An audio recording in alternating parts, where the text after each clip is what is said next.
Сегодня я буду шить костюмчик для домашнего использования. Можно поехать куда-то в дом отдыха, в санаторий. Это будет комфортный, удобный и очень красивый костюмчик из трикотажа.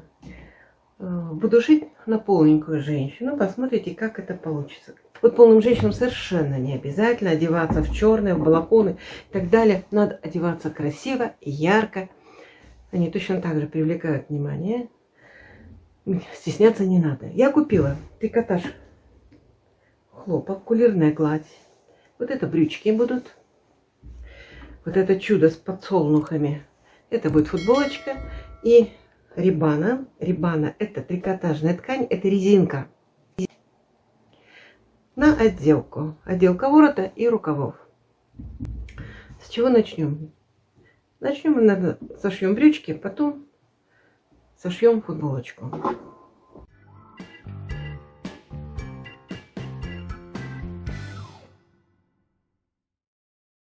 Ширина у таких тканей просто изумительно. Здесь 1,80 м. И при любой полноте вы прекрасно входите в эту ширину. Потребуется всего одна длина. Прежде чем шить хлопок, хлопок имеет такую особенность, привычку такую неприятную. Во время стирки давать усадку. Чтобы этого не произошло, или, по крайней мере, минимизировать этот процесс, перед тем, как шить, надо эту ткань, что называется, декотировать. Декотировкой влажно-тепловая обработка. Это обработка, после которой ткань дает сразу усадку, и впоследствии либо еще чуть-чуть подсядет, либо уже не подсаживается вообще. В идеале, если у вас есть время, ее лучше вымочить в холодной воде. Час-два. Потом разложили аккуратненько, и пусть она сохнет именно в таком состоянии. Второй вариант — это утюгом с паром. Но когда вы будете декотировать, гладить вот так не надо. Подоливой тихонечко. Ваше дело — это удар паром, чтобы это и влага, и температура, и в этот момент ткань дает усадку. Либо по поперечной, либо по долевой. Утюгом за собой не тащим. Так вот. Я взяла просто отпариватель. Сейчас есть отпариватели. И обработала это все отпаривателем. Брючки будем шить широкие, прямые. От талии просто прямые брюки. Сейчас они очень модны. Шьются очень просто, быстро. И смотрятся красиво. Вот у меня выкройка. Очень такая странная, на первый взгляд. Где взять выкройку? Можно построить на свой размер, можно скачать. Где это сделать и как это сделать, я оставлю ссылку в описании. Если ваша фигура подходит под стандартную, вы можете ее скачать. Если не подходит, вы ее построите. Строить ее очень просто. Я скачала выкройку, но объем бедер моей дамы, которые я буду шить, несколько отличается, поэтому я на эту величину расставила бедра. Все остальное здесь подходящее. Бокового шва не будет. И вот эта чудная ширина у трикотажа 1,80 м. Смотрите, все прекрасно вписывается. Прекрасно вписывается в одну длину. Это экономия денег, экономия материала. Теперь нам надо соблюсти долевую нить. Соблюдаем долевую нить. Поскольку вся выкройка не входит, как выкраивать это несложно. Здесь нам с вами надо измерить обхват бедер и от промежности длину по внутреннему шву брюк. И от этой точки измеряем, откладываем эту длину. Откладываем.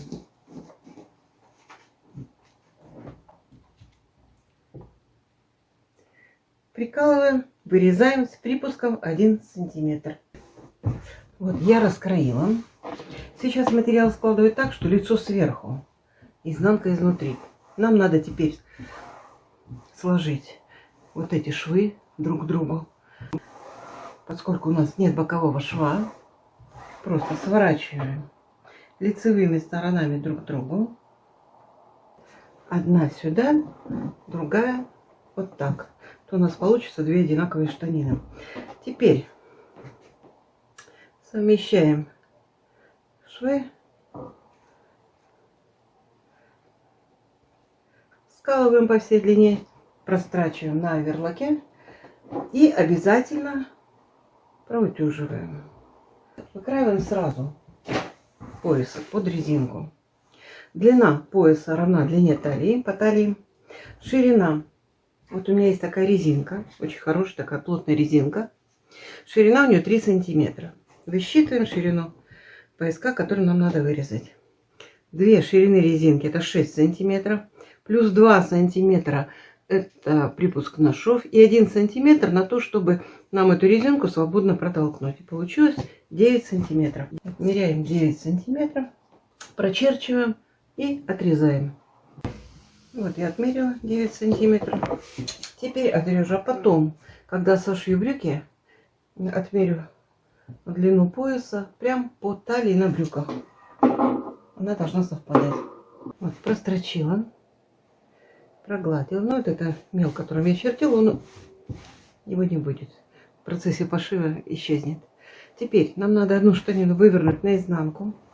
Вторую штанину вставляем в эту лицевыми сторонами друг к другу. Совмещаем вот этот шов.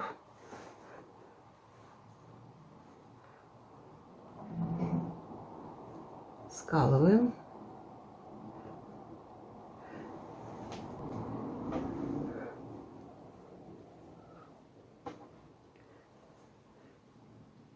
И скалываем переднюю часть и заднюю часть. Точно так же прошиваем на оверлоке и проглаживаем. Я прошила средний шов. Теперь нам надо отмерить длину нашего пояса. Просто прикладываем по длине.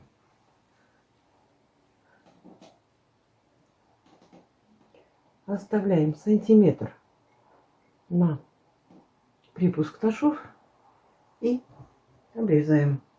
Теперь складываем лицевой стороной вовнутрь. Таким образом. И зашиваем. Но зашиваем хитро. Прошиваем чуть больше, чем середина. И зашиваем припуск на шов. Прошиваем вот здесь и вот здесь. И здесь оставляем окошечко для того, чтобы вставлять резинку. Шов я прострочил на обычной швейной машинке. Оставил вот этот кармашек. Теперь разутюжила шов в разные стороны, чтобы не создавать здесь большой толщины. Складываю пополам. Можно иголочками сколоть, но лучше всего заметать по всей длине. Потому что трикотаж вот имеет такую особенность закручиваться. Это свойство трикотажа, с этим ничего не поделаешь. Поэтому закололи и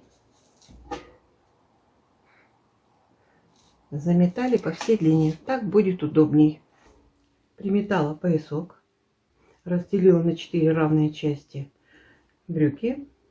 Разделила на 4 равные части поясочек. Соединила контрольные точки и приметала. Сейчас я здесь пристрочу оверлоком. Подогнула низ брюк. И здесь буду я пристрачивать двойной иглой.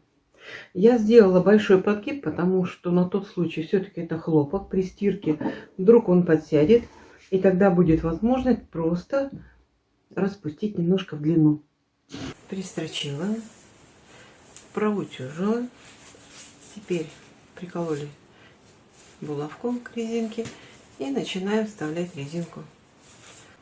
Можно на машинке застрочить. Можно зашить на руках.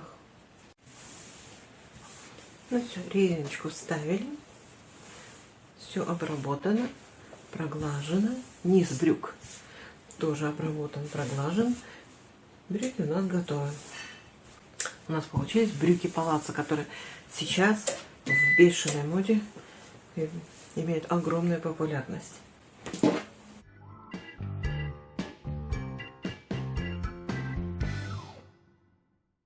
С брючками мы разобрались. Теперь шьем футболочку. Какой-то сложный фасон на таких рисунках делать бесполезно. Фасон решили сделать простой, но чтобы было не совсем скучно, я нашла в интернете картинку. Вот такая кофточка, обычная футболка со спущенным рукавом, но есть одна такая маленькая заманушечка, это разрез на рукавах. Вот так и будем делать. Трикотаж по ширине 190 почти. Вообще замечательно. Кроить будем во всю длину на максимальную ширину. Рукав вот такой, какой получится. У меня есть футболка. Очень комфортная. Просто футболка со спущенным плечом. Вот. Сейчас мы возьмем ее за основу для выкройки. Мне надо, я померила размер футболки, мне надо на 10 сантиметров шире. На 10 сантиметров с каждой стороны. Итого на 20. Полностью на 20 сантиметров. Поэтому делаем таким образом 5 сантиметров здесь. Прибавляем. Откладываем 5 сантиметров.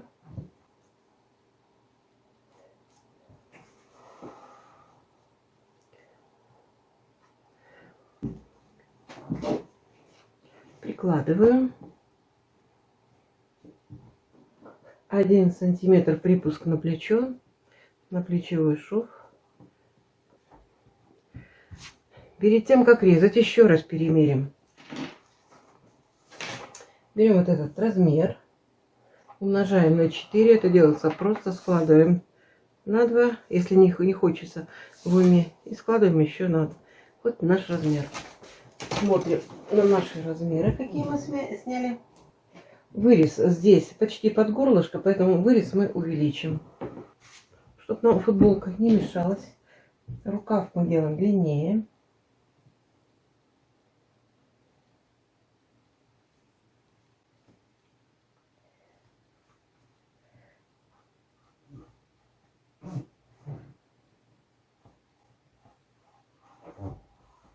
И на всю длину.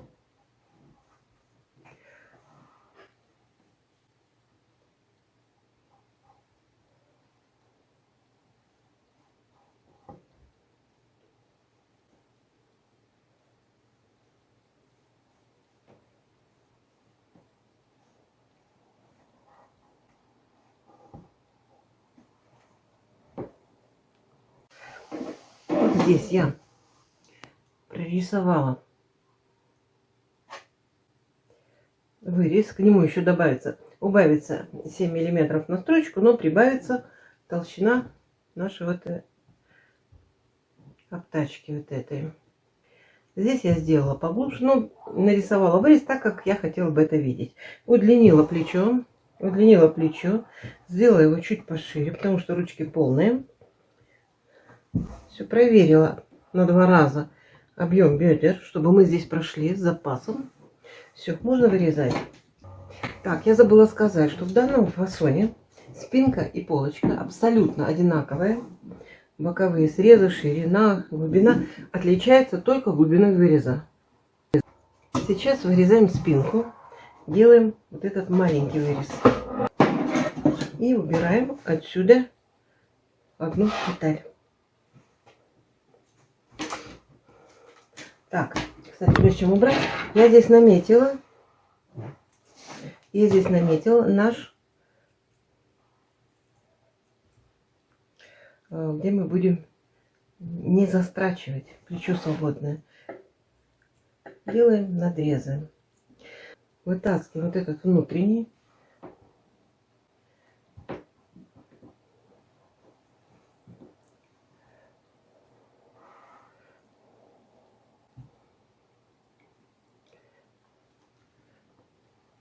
Деталь убираем, это спинка. Эту снова складываем. И теперь вырезаем спереди. Поскольку у нас здесь будет у меня Здесь кусочек застроченный, остальное не застроченный. Низ я соберу на желтенький манжет из той же рибаны, что и будет здесь отделка. Поэтому нам сейчас надо обработать, как при обычную ткань. Обрабатываем плечевые срезы спереди и сзади. Плечевые срезы я обработала. Складываем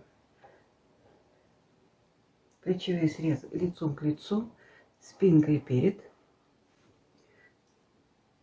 Нам надо прострочить. Вот мы делали метку, я ее перенесла ниточкой. Сколько нам надо застрочить? Застрачиваем до этой метки на обычной машинке. Либо это мелкая строчка, буквально 1,5-2 миллиметра, прямая строчка длиной. И здесь сантиметрик. Либо мелкий зигзаг.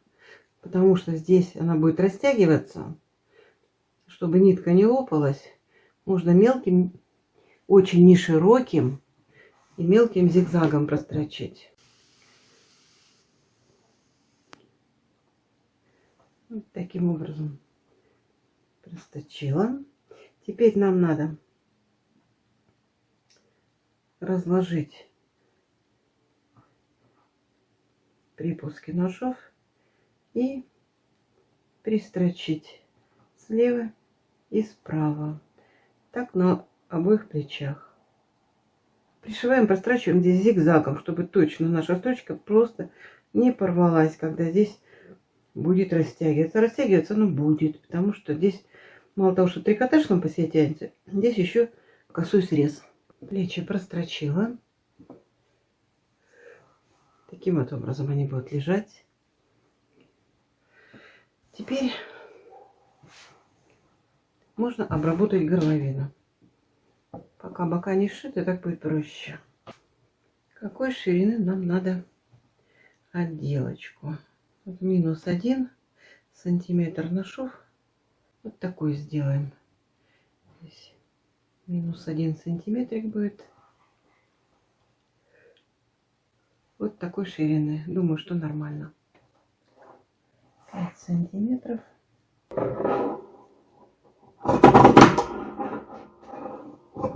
Так, ширина нашей 70 сантиметров. 35 умножаем на 2, она двойная. Это то, что мы имеем. Теперь измеряем горловину. Складываем. Плечевые швы соединяем. Ставим на ребро сантиметр.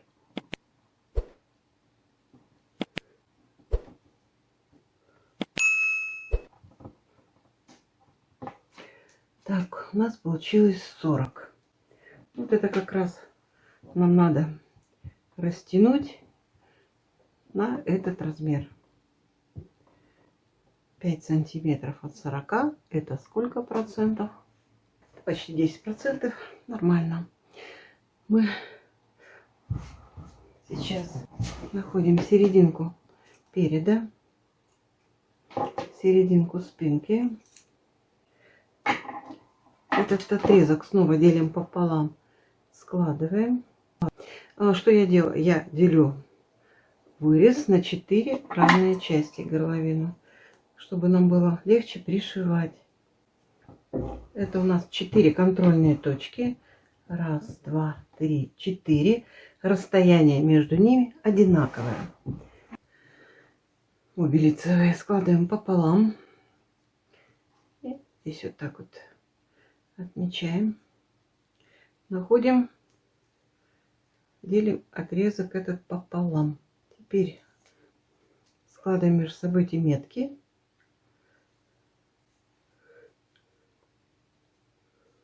Находим середину этого отрезка и с этой стороны.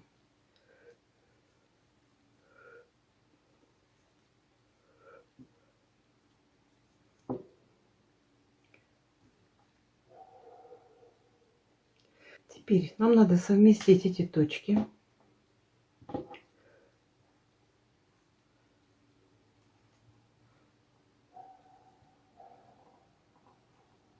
теперь нам надо сшить вместе эти детали. Натягиваю вот эту желтую ткань до размера основной ткани и пристрачиваем на оверлоке. Если нет оверлока, на машинке, либо трикотажным швом, либо мелким зигзагом, обязательно трикотажной иглой. Горловинка готова, обязательно проутюжена. Теперь мы сделаем таким образом, чтобы упростить себе жизнь. Сейчас мы обработаем низ рукава. Выкраиваем такую же беечку 5 сантиметров шириной и обрабатываем край рукава. Точно так же. Рукавчики обработаны. Осталось шить боковые швы. Выворачиваем